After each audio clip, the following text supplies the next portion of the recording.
Chapter 5. In modern times, meeting McKeage. As a result of that first encounter, and for well over 3 centuries since, Vasil and Masi have taken their pleasure in resolving off-ledger intrigues for the world's elite. Masi likens it to inserting herself into a movie or a novel. Vasil, though not quite sharing her romanticism, does enjoy the action and the trashy girls. It is just such a situation that finds them in a clandestine meeting with billionaire industrialist Justin McKeage, president and CEO of McKay Incorporated. He is a fit, 6'2", arrogant corporate hotshot in his early 40s with tight, trimmed, dark hair, perfect tan, and everything immaculately manicured. Masi thinks to herself as she looks him over, this is a guy clearly used to imposing his will on the world. Along with McKeage is his right-hand man, Edwin, who Vasil notes as a diminutive though bold fellow with a slightly balding scalp, the type who decided one day to no longer fear the school bullies and stand his ground. Probably one last swirly, then no one bothered him again as he was no longer any fun.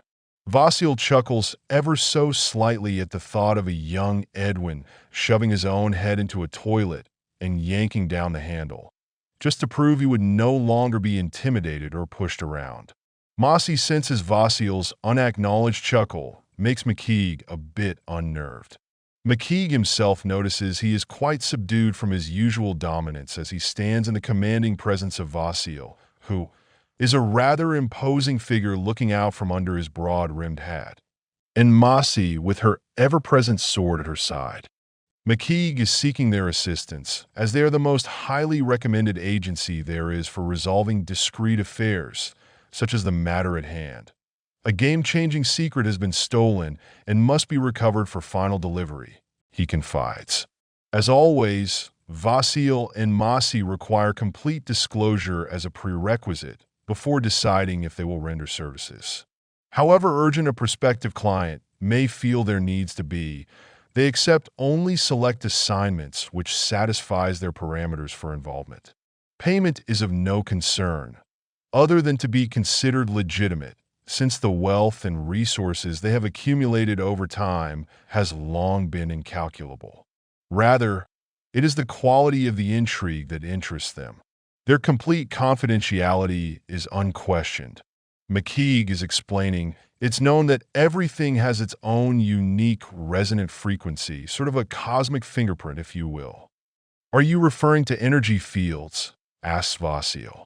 Masi points out, all living things have life energy. It's no secret. True, McKeage concurs, then adds, but also each device as well, like a 57 Volvo, your toaster, whatever. And your point is, asks Vasil. McKeage explains, imagine a biometrically harmonized crystal grown in secret on the International Space Station. This is the breakthrough technology that will allow for the perfect integration of human intellect and intent with nano-based servotech applications. This crystal, once activated, can synchronize the resonant frequency of a user to whatever device or harmonic frequency they would want to connect with, a direct mind link with all its control systems. Masi questions him. Why the secrecy? From whom is this to be kept? McKeage's right-hand man Edwin offers an answer. Let's just say our discretion was much appreciated. And quite frankly, we were the only ones in position to do it. Surely you can now grow another, suggests Vasil. It took 6 years to produce this one. I don't believe my client will be particularly enthused with that option, answers McKeage, continuing with what info his security team has so far. We have an employee we haven't seen for 2 days, so we investigated his recent phone history and found 3 late-night calls from an unregistered number. A burner, declares Vasil. Edwin responds, what raises our suspicion is he's a low-level employee, but he had access. What do you mean by low-level? Vasil asks. He's a simple process tech, answers McKeage. Masi inquires, what else do you have? His name is Brian. He's worked here about what? McKeage looks to Edwin for an answer. 2 years, replies Edwin. He then offers a photo from the employee lunchroom. This is him, the third from your left. His address is on the back. He points it out as Masi accepts the photo. Edwin cannot help but notice the delicate weave of her gloves. "Those are wonderful gloves," Edwin says admiringly. "Thank you. They were handmade in the Hanging Gardens of Babylon." Edwin chuckles when he hears this. McKeage spouts sarcastically, "That means they're antiques and you can't get a pair." Then turning to Vasil, "I can't say there's really a connection, but it's all we have."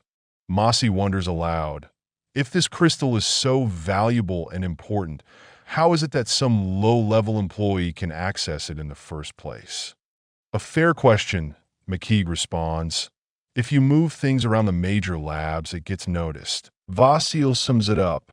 "I see now. This is not for a government project, but let us say a private venture. Off the books, no doubt." "Damn right, and big fucking money too," boasts McKeage, looking Vasil straight in the eyes.